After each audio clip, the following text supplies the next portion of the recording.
Commando Beach, so 3 hours from here. By swimming. By boat, just 5 to 10 minutes. After that will be second destination, the highlights, the Big Lagoon. So from 7 Commando, approximately time to travel 25 minutes, 30. Okay? Depends on that. Okay? But in alit ito mo, mas mabilis. Then, third destination. So, Secret Lagoon, where you're gonna do lunch. Giramin lang to Shimizu Island. Then, we will check the Secret Lagoon. Secret Lagoon, I think that's still secret. Because this is a front of OPC.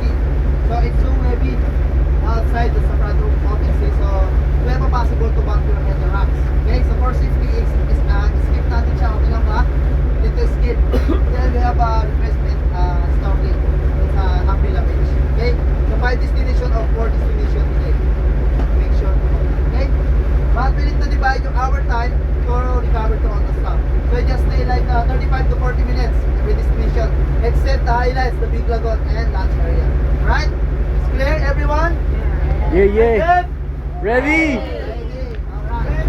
So before we start the hour tour, so I would like to introduce my team. Okay, so first, so Captain Wong, good morning.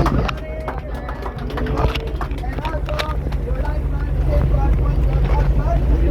On the guard, is here. Sir Maria. Arnett. Yeah, Arnett. Well, yeah, Arnett. Alright? And we have a crew. Bayro. Okay, Kuya Bayro. Okay?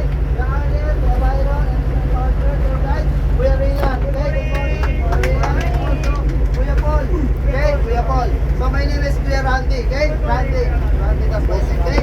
Randy, Relan, Paul, Bayro, and Ariel, and Kuya Bong. Alright? So for 6 local on board today. The local on board. Alright? So, ma'am sir, welcome to El Nido and welcome to your company. So this is a Christiana family tour. Okay? But don't forget to leave your boat Sismate because there's a lot of boats in the island. Same size, same color, same but never end. Okay? This is a Sismate boat. Right? Same size, same color, but not never ending. Right? And ma'am sir, and always take care of your personal things because the company are not liable to pay if you lost it.